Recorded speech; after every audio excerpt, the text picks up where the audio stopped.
Боже.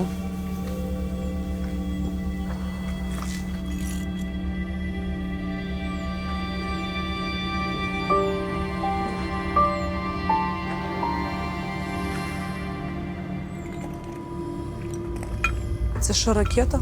Де? Ось же ж торчить ракета.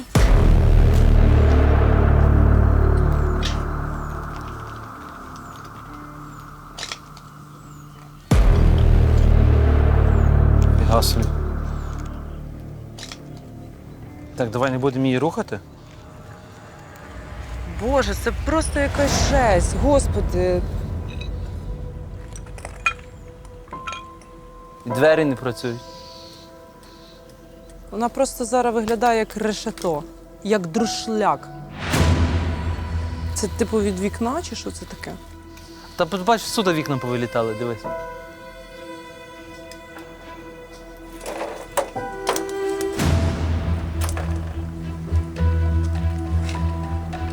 Куски шифера просто лежать всередині маршрутці. Це коли влучила ракета одна прямо в будівлю. Дивись, видуло скло.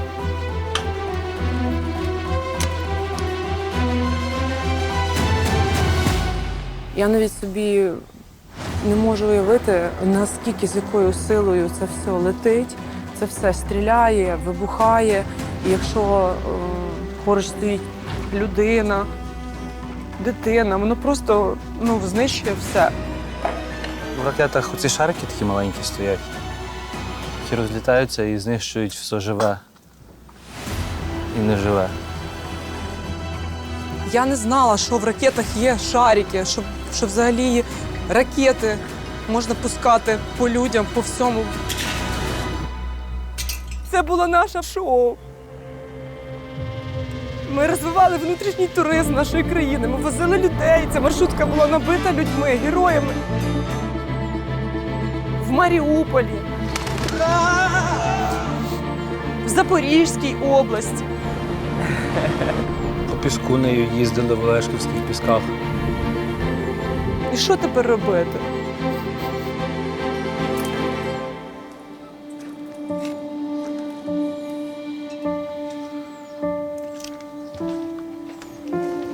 Ти хоча б сядь, попробуй, чи воно заводиться, Та думаю, може заводиться. щоб розуміти.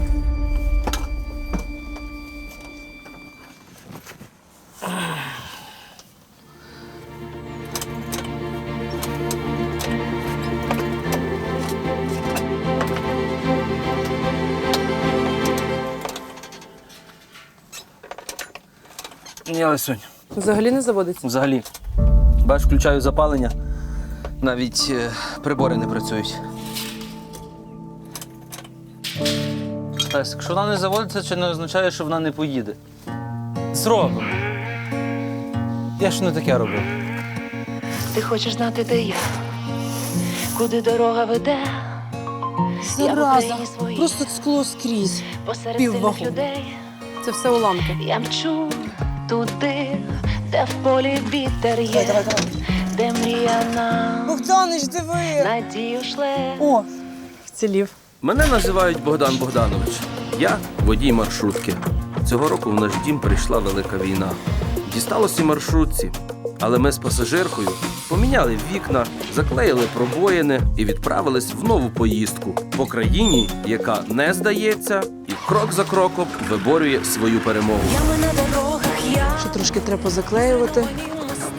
Можна їхати. О! Щоб всі знали, що ти з Україною в серці, Богданич. З Україною в серці і з Росією в сраці. Поїхали. Ноги витираємо. Кинь триколор явит. Ну що ж, це буде нелегка дорога. Але ще у нас не просто маршрутка, а ле-маршрутка. Ми розпочинаємо подорож з Київщини, куди в перший же день вторглися загарбники з мріями захопити столицю і всю країну за 3 дні. Мільйони машин, мільйони танків. Вони летять з усіх сторон. Ми проїдемо тим маршрутом, якими йшли основні сили ворога. Хотіли сюди проїхати. Мені дзвонять, горить музей. щоб побачити, що вони лишили по собі. Радіаційна небезпека. Стріляли сюди. Щоб поспілкуватися з людьми, які зустрілись з ворогом віч-навіч.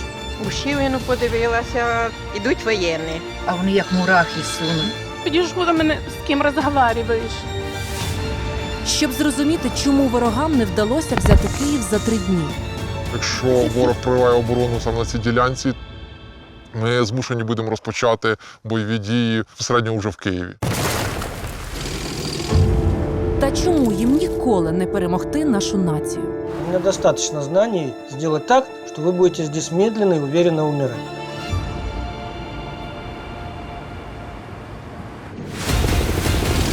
24 лютого близько 8 ранку армія ворога з боку Білорусі незаконно перетнула кордон. І першим об'єктом на шляху загарбників стала Чорнобильська атомна електростанція. Ну що, заїхали ми в Чорнобиль. Станція вже 22 роки як не виробляє атомну електроенергію. Але є досі стратегічним та надзвичайно небезпечним об'єктом. Специфика атомной станции такова, что после того, как остановили реактор, нельзя закрыть дом и уйти из него и забыть про него. На территории объекта остается ядерное топливо, отработавшее, находится в большом количестве жидкие, твердые радиоактивные отходы. Вот перед вами объект стоит, это Хаят-1, хранилище отработавшего ядерного топлива. Здесь десятки тысяч штук от ТВС, отработавших тепловыделяющих сборов. На території станції таких сховищ не одне. Всі вони побудовані за всіма сучасними стандартами безпеки, щоб не було витоку радіації. Окупант приходить сюди і починає стріляти, рухати всю територію. Але жоден стандарт безпеки не розрахований на те, що об'єкт захоплюватимуть озброєні солдати. Да, объект по размеру небольшой, если ему даже из танка стрельнуть, сможем радиационно загрязнить огромную территорию, на которую взрывом разметает ядерное топливо, соответственно, потом его ветром, водой везде разнесет по территории, мы так можем полмира загадить.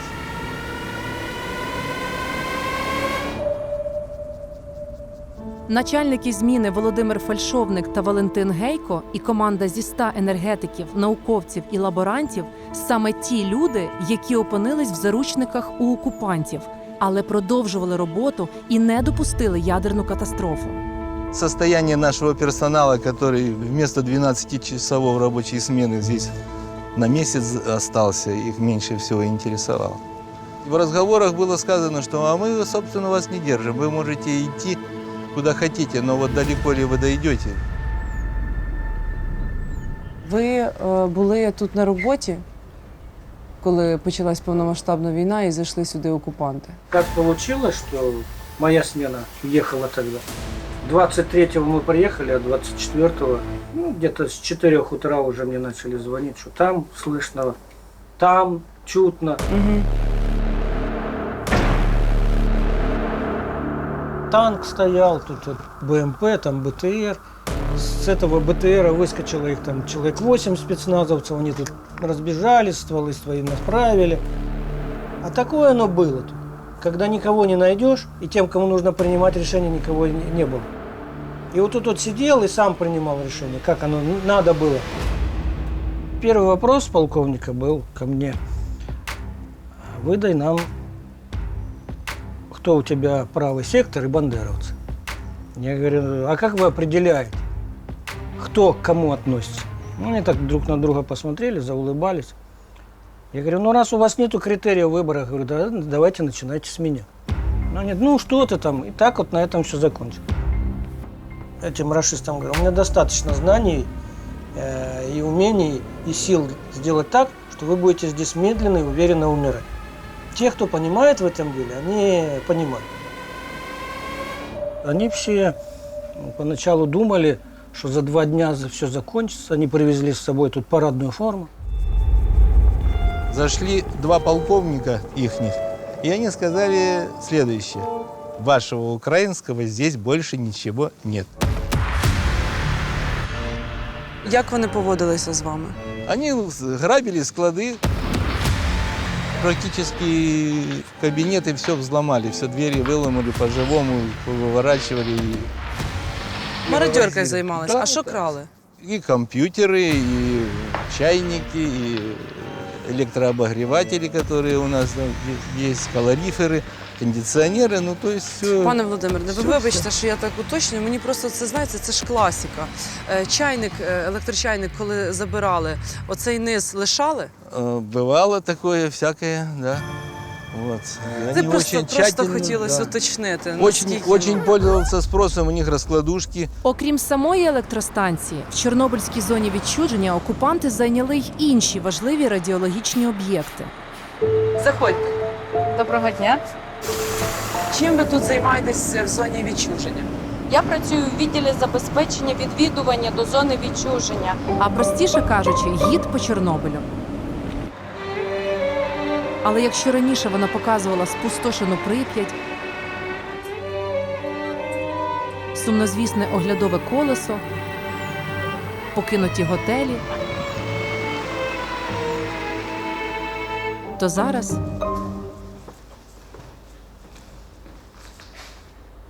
Це приміщення одного із структурних підрозділів нашого центрального підприємства з поводження радіоактивними відходами. Тут працювали люди, тут були кабінети.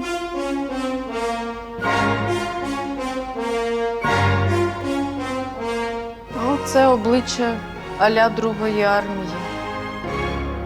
судячи з усього, тут вони жили. Відпочивали, так би мовити, після довгого робочого дня. А ось так виглядає цех, в якому до 24 лютого науковці робили радіаційні дослідження. Аж доки тут не оселились росіяни.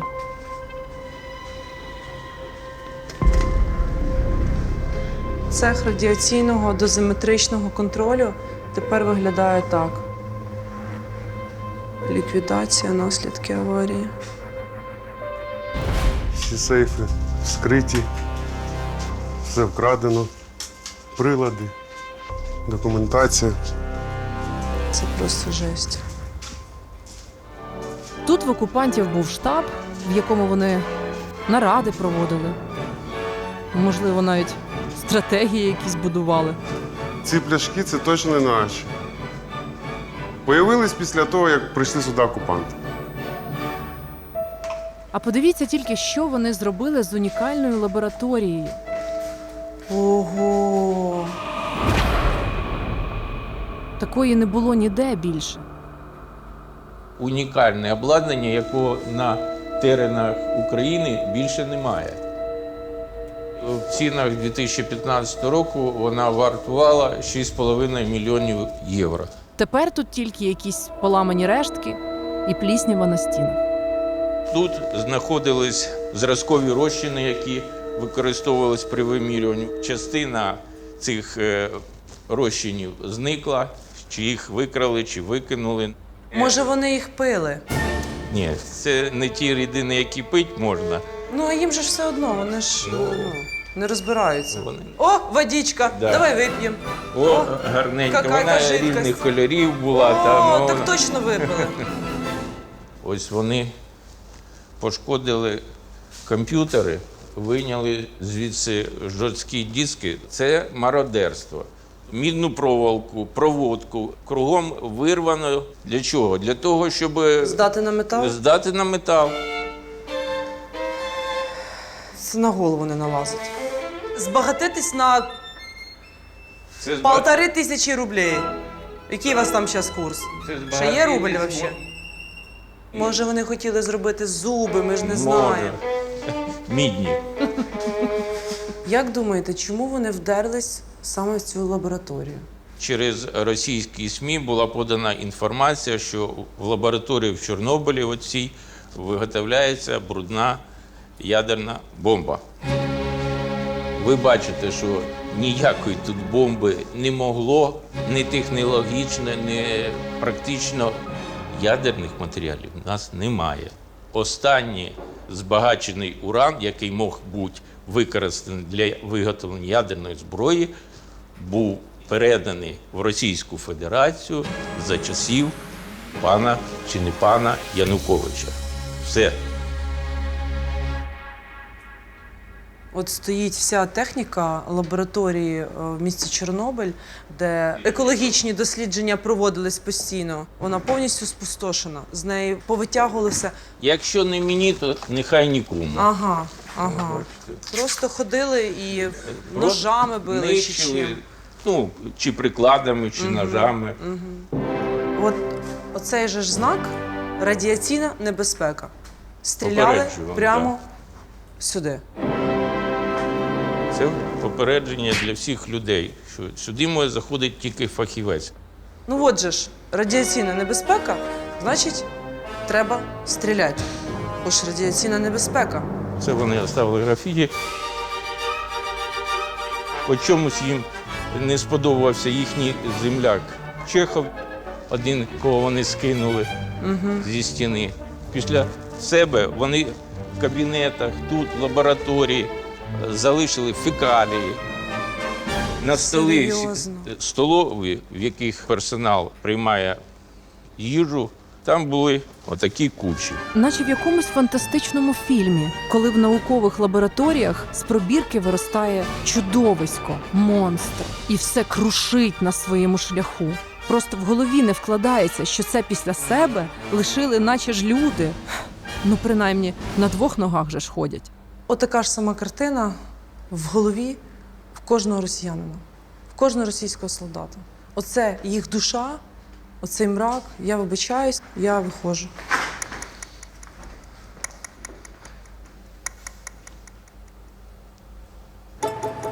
Тут, в Чорнобильській зоні відчуження, знаходиться так званий Рудий ліс.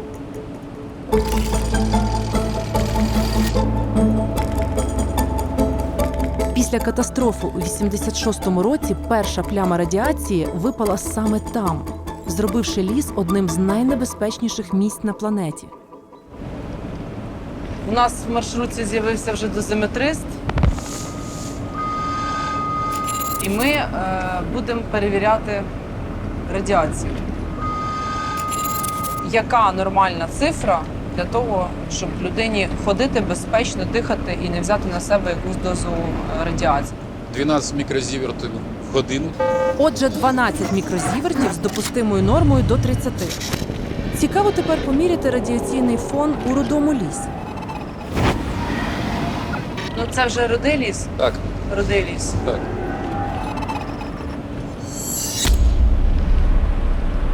Чому рудий? Тому що він порудів від тих рівнів радіації, що впало на нього. Він світився вночі. Він від того, що взаємодія радіації з деревиною, він світився. Його ще називали червоний ліс. Він світився? Так, оце все... прям як світло, так. як ліхтар? Як світлячки, так? Тепер на цьому місці виріс новий ліс, зелений. А той похований під землею на глибині 2 метри. Але саме це місце тепер так і називається – Могильник Рудий ліс. О, Господи. Я бачу, що вони ще там щось набудували. Якісь палатки.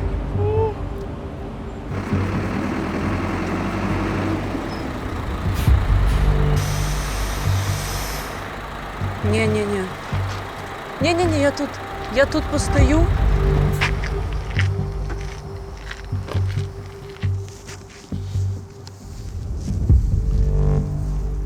А скажіть, будь ласка, оце вон ями, от я прямо бачу, 20 метрів. Це їх окопи? Так. Я так зрозумів, то якась, можливо, то була кухня в них. Там. Якийсь шатер там. Щось таке, так. Нещасний. Чи від дощу там ховали, чи так. Угу. Вони копали окопи і бліндажі безпосередньо в ядерному могильнику. Якби вони ще просто там пройшли чи побули якийсь час, так ні. Вони копали, лежали там на глибині 2 метрів, в тих бліндажах жили. О, а вон і комп'ютер, вкрадений з лабораторії, лежить. Скільки? Ну, от зараз біля дороги показує 4800. 4800? Так. Так, все, закривай двері.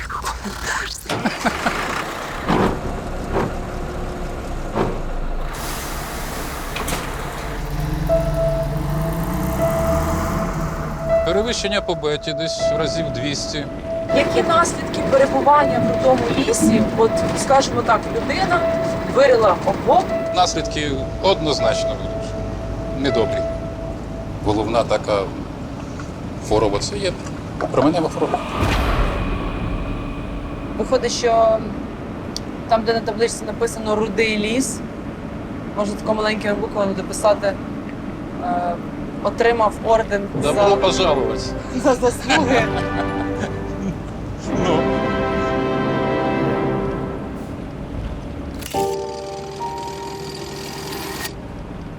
На території зони відчуження є не тільки ядерні об'єкти, але й населені пункти – місто Чорнобиль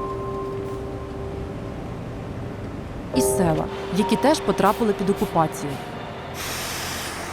Добрий день. Здравствуйте. Леся, дуже приємно. Там вже всі давайте обнімати. Окупанти, я так розумію, їздили, катались по селі. Що розкажете? Страшно. Было тоже страшно, конечно. Они же все ходили с автоматами вперед. Проверяли. Да. Спрашивали, кто вы, что вы, откуда, что вы здесь находитесь, что вы здесь живете. Как вам русский мир? У нас зв'язку, во-первых, не було. У нас тільки в двох містах був зв'язок. Оце тут возле моєї фірми, де я працюю, і ось возле церкви. І то не всі добрали, бо роумінг в Білорусі хватало. А вони ж поставили вишки і перехвачували ці дзвінки. І глушили розговори, прилітали сюди, скільки чоловік і туди, розбивали телефони, забирали все. І оце ж 1 минуту приїхали на екоцентр, а я розмовляю по телефону з сином. А місяць на зв'язку не було, знаєте, яка радість, це ж дітям дозвонитися.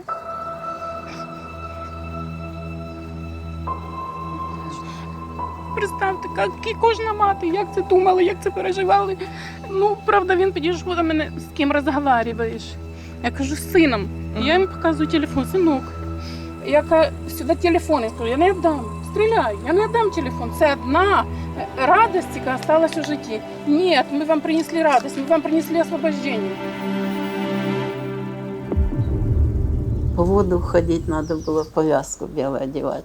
Для того, чтобы они не шарили по домам, не делали плохо, написать на заборе, здесь живут люди. Здание, что напротив нас такое, да, просто через улицу. Там снайпера сидели. Мільйони машин, мільйони танків. Все ж йшли, ми це все бачили. Ну, поначалу вони, мабуть, не подумали, що ми можемо вважати да передавати. А потім уже, коли їм дійшло, тому що ж кожна приходила, я Ви рахували і передавали? Звісно. Да, я тоже Да. Да. Я кожен день полп'ятого приїжджала. Які люди, Боже, Лесечка, приїхала полп'ятого сюди, тому що ночі кацапи сплять, а українці ні. Мороз, холодно, дзвоню, передаю, летять, з усіх сторон летять.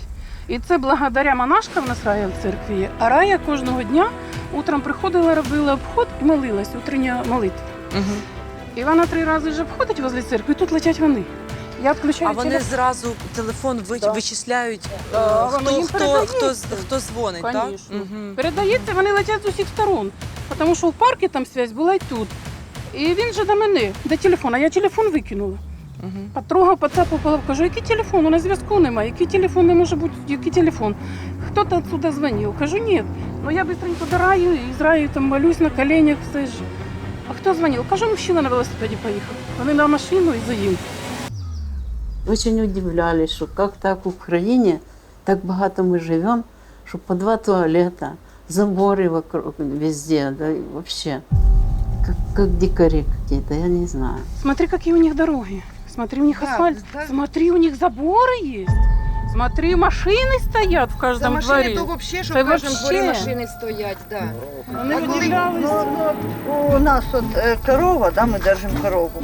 Вони удивлялись тому, що у нас корова стоїть в кирпичному сараї. Да. А де має корова стояти? Ну, не знаю.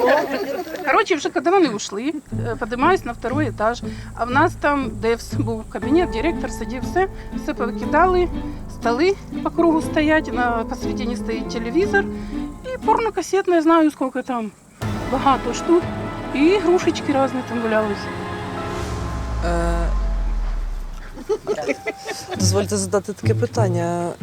Іграшки валялись і вони що, між собою? Ну, навірно, жінок не було. Жінчин з ними ж не було. Вже і жінок не було. Да. Які були національності? Алтайцы были. И были вот эти вот страшные, эти, как их называют. Да, кадировці. Тільки вийдемо на лавочку, ну хочеться ж вийти, хоча до лавочки, поки нема ніде нікого. Дивимося, а вони як мурахи сунуть. Чоловік 50 їх іде. Зразу тільки підходять до нас, зразу раз, автомати. Да, вони ж І ми сюди все, на місці ми застили. Я вже зараз я це споминаю, це все просто мурашки по кожі лізуть.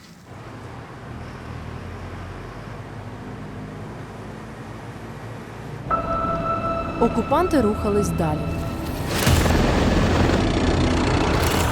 І наступним на їхньому шляху став Іванків. Невелике селище, в якому зберігається справжній скарб України. Знаєте, вони зразу як зайшли, першим, кого вони розстріляли, це був батюшка Максим Козачинок. Він Української православної церкви. Він вийшов напроти колони і хотів явно щось спитати чи щось сказати. Розумієте, людина думала, що вони бачать, що він в рясі, що вони не будуть стріляти. Ну він дуже помилився. Незважаючи на жертви, місцеві вважають, що їм ще пощастило в порівнянні з тією ж Бучею, де також був ворог. Дякувати Богу, у нас великий янгол-охоронець, і я так думаю, що це Марія Примаченко, мабуть, допомагає всім, чим тільки може захищає цей регіон. Марія Примаченко – одна з найвидатніших українських художниць, найяскравіша. Сама художниця все життя прожила в селі поблизу, а її фантастичні звірі мандрували по всьому світу. Виставлялись в Празі, в Парижі, в Варшаві, в Монреалі.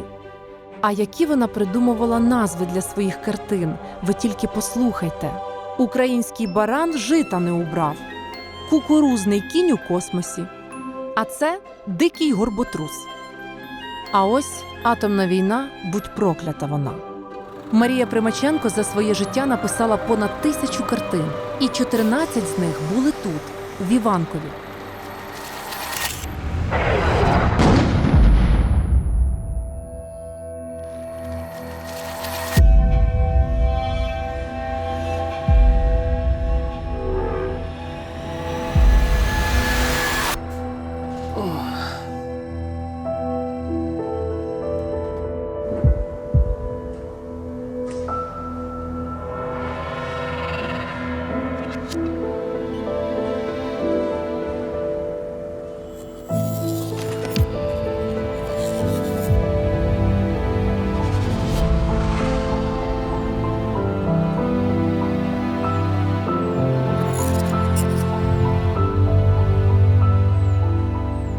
Вона була Це- біля Іванківського історико-краєзнавчого музею. Це він той самий? Той самий, де зберігалися колекція картин Марії Примаченко, народної художниці України, нашої землячки села Болотня. Пані Наталя, ви зразу живете біля музею. І чоловік підпрацьовував сторожем в музеї.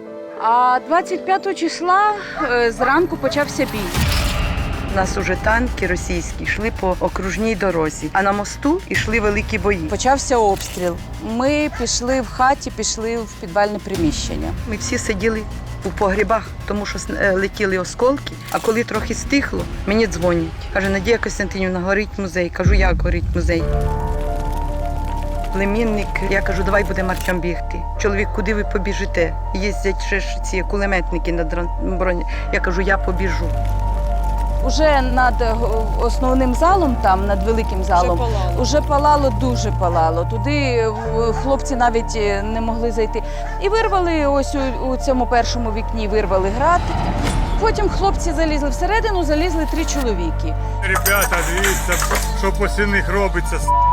Прибігли туди за музей, А там хлопці вже наші у трьох залізли, оказується, перед цим музей, який вже горів. Але горів той зал, де малися бути картини Марії Примаченко, але там картин не оказалося.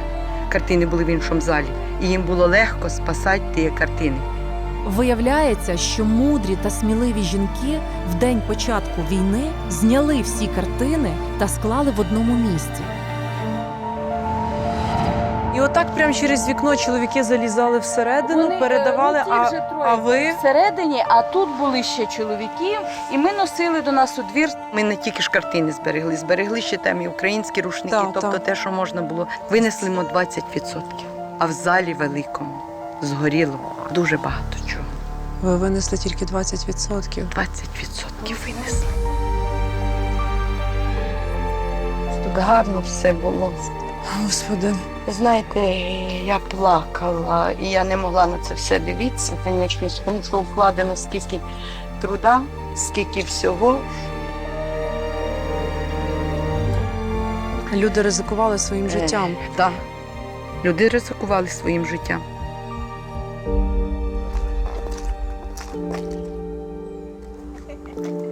Бережненько, бережненько. У мене руки сильні. Ця картина, що називається «Бугай», один з 14 врятованих місцевими жителями та працівниками музею шедеврів світового мистецтва. Це не тільки сила духу, це просто, я не знаю, який... Це тільки наші люди так можуть, правда. Так, музей згорів. Його треба відбудовувати повністю. Коли його відбудують, ми всі запрошуємо вас прийти, відвідати, познайомитись з цими героїнями, з цими прекрасними жінками. Енергія просто, ви ніде так не кайфанете.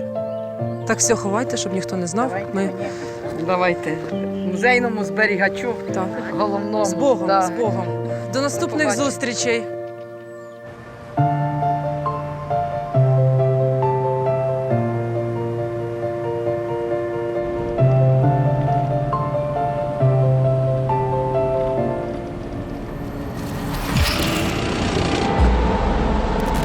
Аж до гирла річки Ірпінь, де вона впадає у Київське море. Тут розташовані села Демидів та Козаровичі. Наступна точка на побєдоносному шляху орків до столиці. Рівень води Ірпеня на 6 метрів нижче, ніж у Київському водосховищі. Тож для того, щоб річка впадала в Київське море, в Козаровичах стоїть дамба та насосна станція для підйому води. Вірніше, стояла.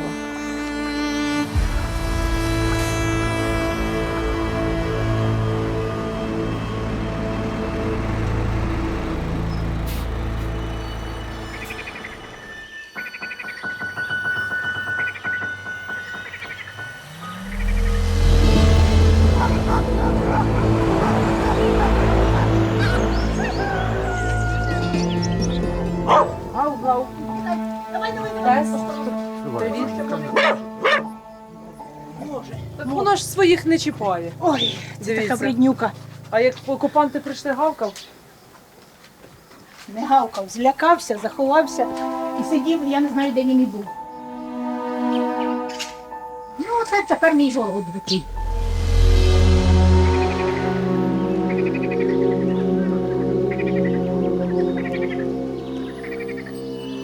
Був садочку. Було все, малина, клубніка, все було, ну нема нічого. Ось тільки єжичка осталася. Можете пригощатися. А вродила, слухайте, як? Ну, хоч за все, що немає, за це я вродила. І город був, ото все було город. Ото аж донизу було.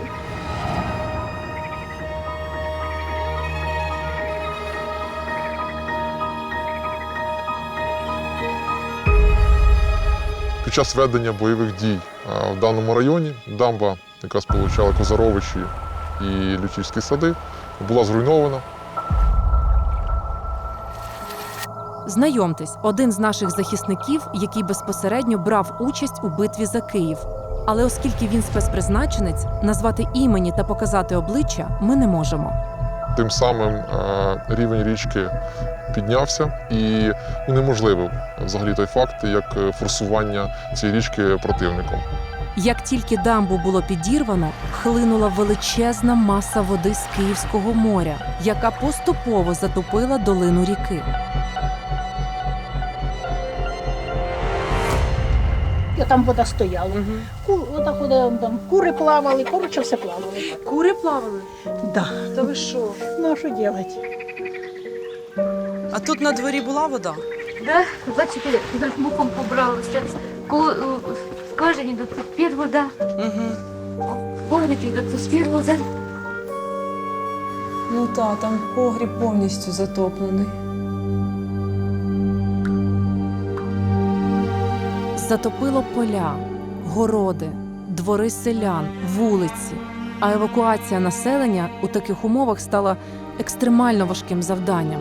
Приблизно десь опівночі ми отримали сигнал про те, що група цивільних осіб знаходиться в небезпеці саме в районі Демидівського мосту. Виявилися в пастці. З однієї сторони ворог, з іншої сторони вони мали перешкоду водну. Складалося тим, що відбувалося все вночі. В зоні, яка відмічена для нас як без зв'язку, у нас був з ними постійний стабільний зв'язок. Телефон цієї жінки, яка тримала на контакті нас, не розрядився, адже в цій пастці вони перебували з десь приблизно 7-ї вечора. Прибувши в район самого мосту, побачили просто перед собою дійсно важку картину. Велике плато води і десь посередині просто маячок телефон, який махає вам. Температуру точно вам сказати не можу, але точно можу сказати, що вона була нижче нуля. Весь цей період, весь цей час група осіб знаходилася в воді. І коли ми їх евакуювали, то частину одягу, а саме взуття, дівчаткам мені прийшлося розв'язати ножом. Під час виконання цієї операції нам вдалося врятувати 7 осіб, з них 3 дітей. Коли бойові дії скінчились, люди почали повертатись. Хоча тепер це нова реальність – сусідство з великою водою.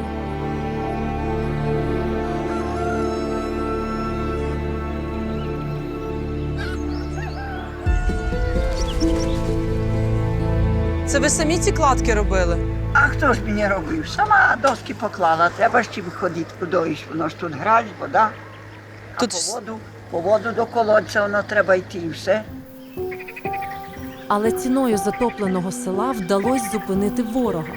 Будь-які їхні намагання, прощупування цього району зводились до того, що рівень води не дозволив противнику перейти даний рубіж оборони, починаючи від Козаровичів до Мовчуна. Тепер на цій військовій і стратегічній хитрості розуміється кожна місцева бабуся. Хотіли сюдою проїхати. А чого ж не проїхали? А вони не а вода не пустила. О! Вода не пустила. Вода не пустила? Вони побоялись води. Завдяки цьому був зупинений окупант, так би він... Слава Богу, що хоч Київ не пострадав. Зараз, аби відкачувати воду з городів людей, організували ось такі насоси.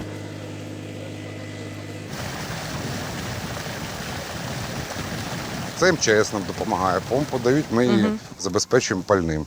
Це 100 літрів пального в день на відкачування води. 100 літрів. Ну, але ж бачите, люди адаптуються, хто рибу ловить, хто ще щось, то водні якісь процедури. Скільки метрів? Хтось міряв? Глибина більше 5. Більше 5 Більше 5 метрів. Є щось трошечки? Дрібненьке? Так, дрібне. От підкльовує на лівій водошті. Спочатку докуди була вода? Навіть якщо подивитися на забор, подивіться, приблизно не менше метра було. Це десь до середини паркану, так? Так, так.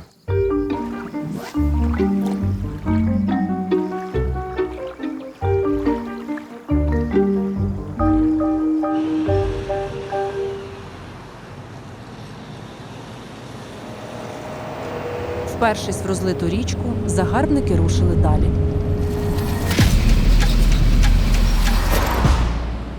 І дійшли до Гостомеля, Бучі та Ірпеня. Боже, це просто жесть. Це вже передмістя столиці, і, здавалось, ціль орків майже досягнута. Але наші захисники вчасно підірвали усі мости, через які можна було потрапити у Київ, і постійним, потужним вогнем не давали ані шансу просунутись їм далі.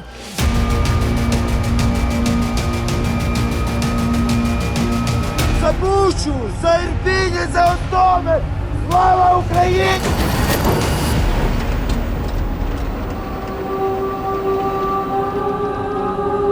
Тут дуже красиво. Це маленьке таке європейське місто. Я навіть боюсь повертати голову, тому що це просто, це не воно, це вже не воно.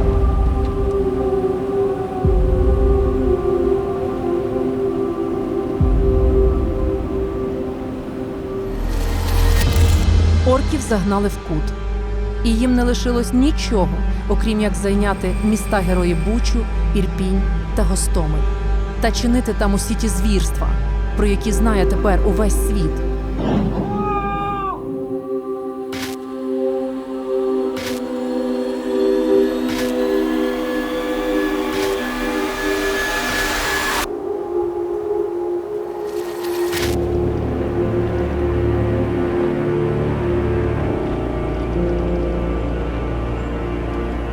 Обстріляна церква. Подивіться, чим треба було гасити, отак от гатити просто по всьому. По всьому.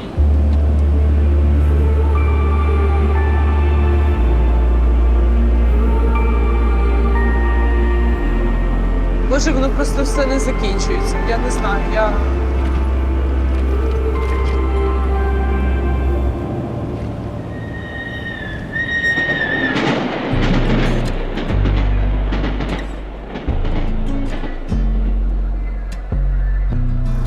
Неможливо описати стан, твої сльози переповнили б океан. Немає дому, немає куди йти. Згадуєм життя, що було нас до війни. Повітряна тривога в 4 ранку, 24.02 замість сніданку. Закрили очі, не дивися на це.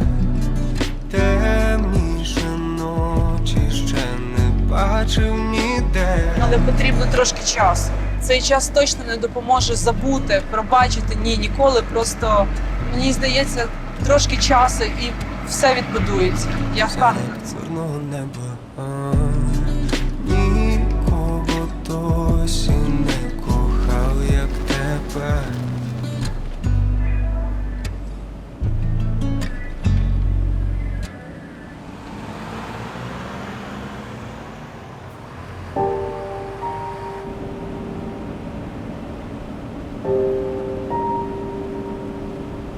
Єдиним місцем для окупантів, де в них був хоч якийсь шанс прорватися в бік Києва, став Мощун.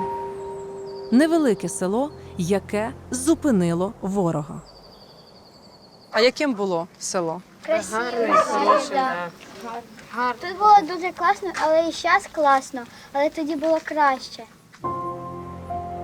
Ось так зараз виглядає Мощун.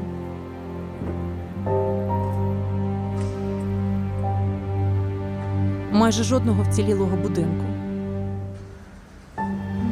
Що не зруйновано вщент, то випалено. Від деяких хат лишились самі стіни, а від деяких – тільки піч.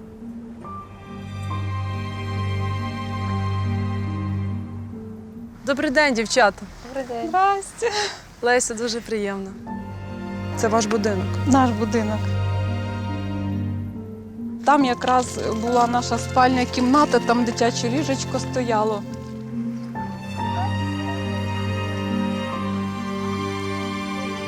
Я бачу батареї. Так, да, і якби ми були там, то не було б тоді нас тут. Дякувати Богу, що надоумив нас виїхати відсюди.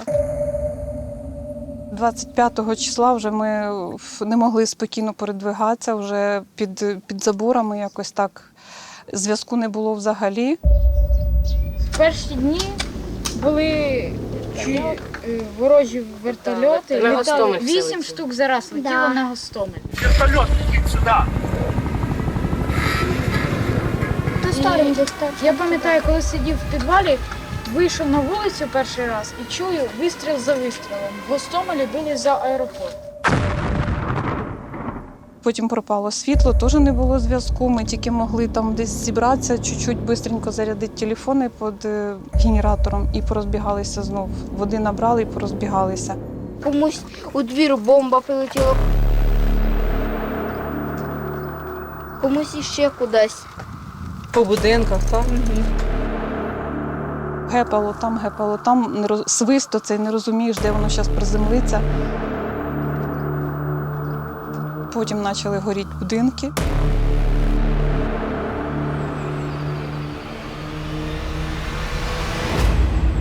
Розлиття річки Ірпінь не встигло швидко дійти сюди, тож окупанти постійно намагались навести понтони та форсувати річку.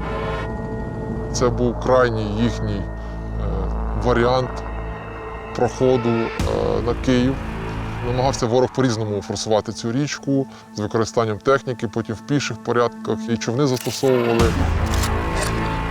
Але будь-які їхні потуги подавлювалися нашою артилерією.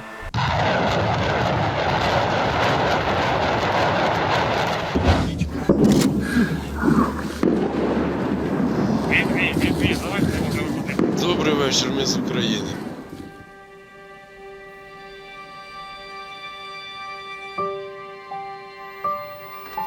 Пам'ятаєш кімнату свою в будиночку цьому? Там была большая кровать одна, и еще там была Миланина маленькая кроватка.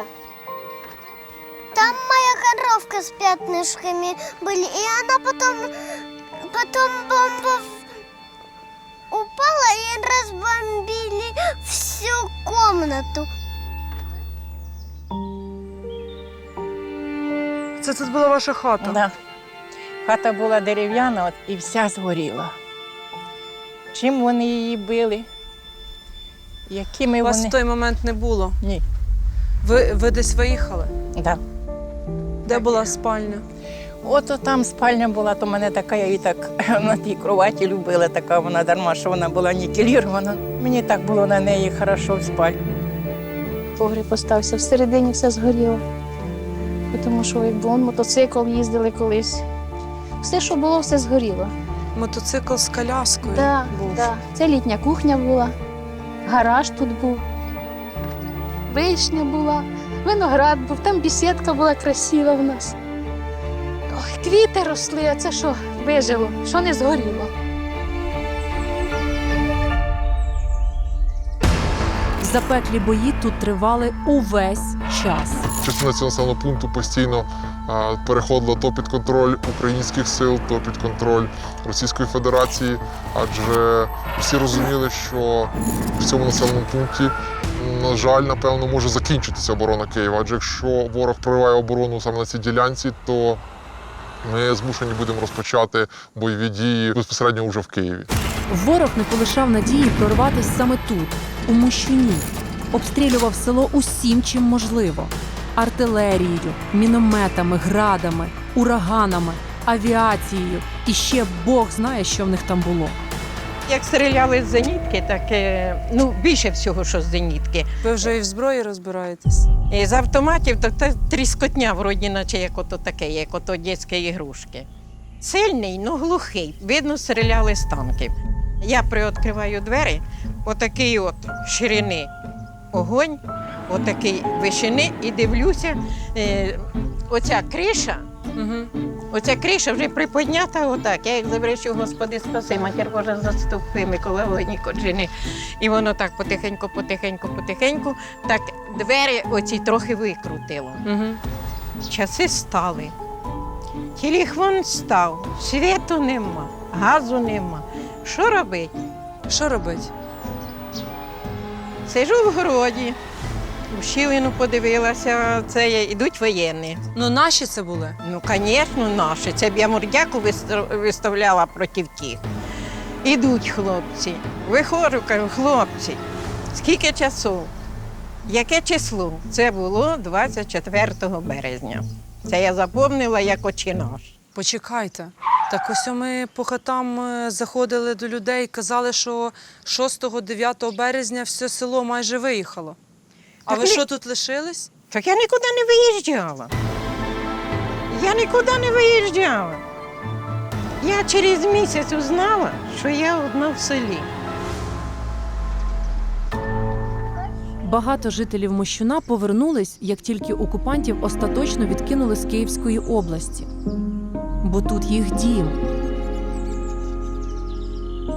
Навіть якщо від дому лишились самі камені. Дивлюся, хата моєї нема, а сарайчик стоїть. Кажу, я поїду додому. Я поїду з туди, я поїду додому. Бачу, що сарайчик вже стоїть. Я буду там у себе вдома сидіти. Почекайте, ви побачили ще тоді в новинах, що вцілів сарай, і ви зразу сіли на потяг, приїхали сюди і почали жити в сараї? Так.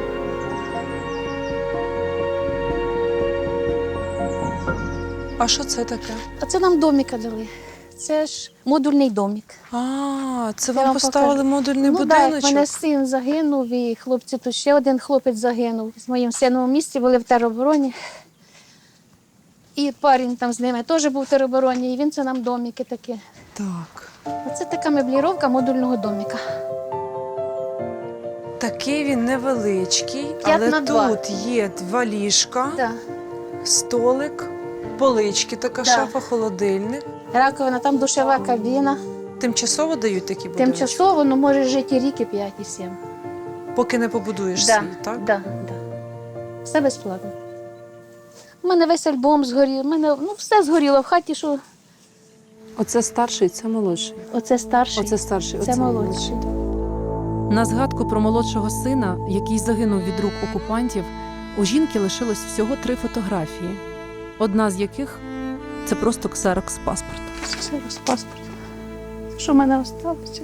Нема нічого. Це ж все згоріло, все пропало. Зруйнували наше життя.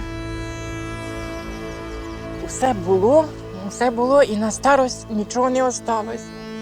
І це ще ж тоді мало хто знав, що це в нас от про Гостомель, Бучу, все біжиш по телевізору, Гостомель, Буча, а за Мощун нічого не кажуть. А Мощун же ж такий удар прийняв. Ціною зруйнованого всього села вдалося зупинити окупантів. Так, якби не удержали їх тут, вони були б в Києві.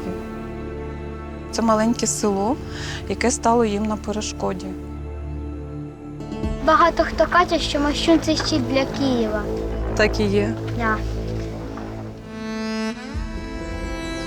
Що Київ візьмуть, Київ, кажу, ніколи. Мого села вони перейти не можуть, а в Київ не зайдуть ніколи.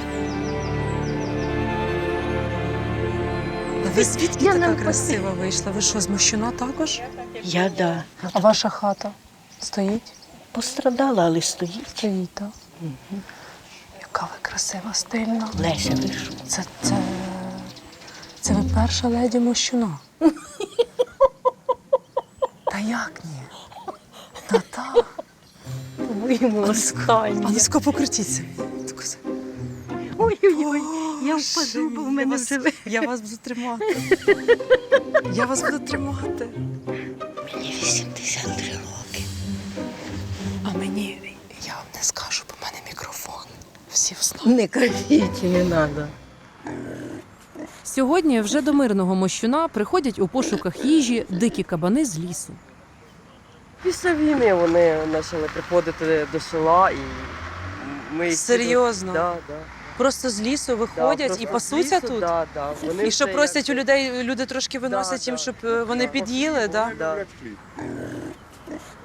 Будинки зруйновані, а от пісочниця вціліла. І велике серце на площі. І майже вцілів будинок культури.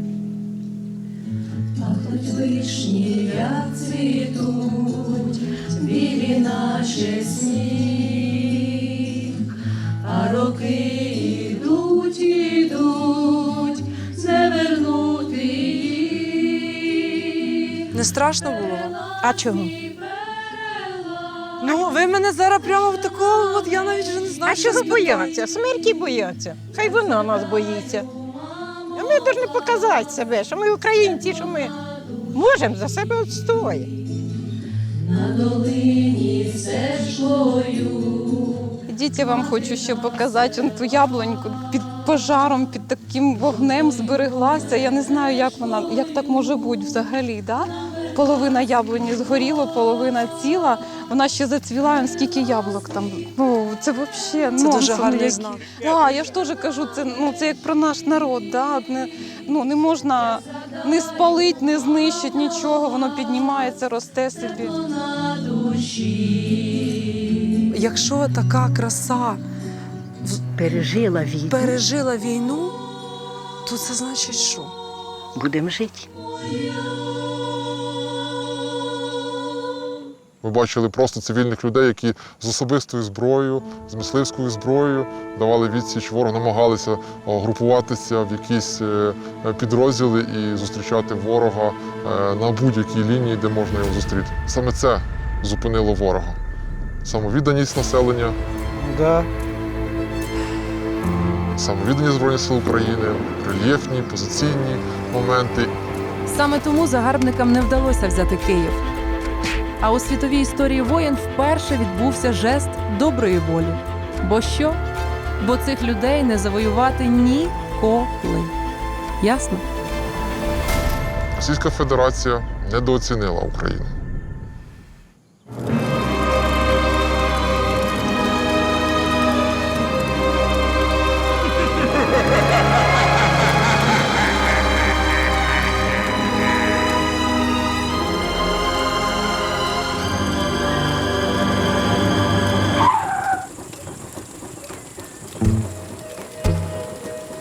Богданович, ну що ти тут робиш? Олеся, виконую другу найзаповітнішу мрію українців.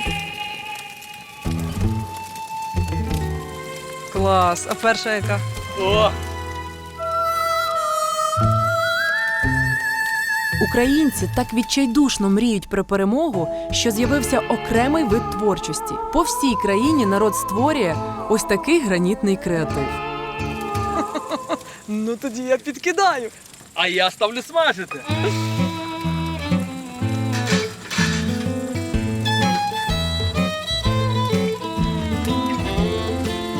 А рибу ту вже де взяв? Можна сказати, наловив.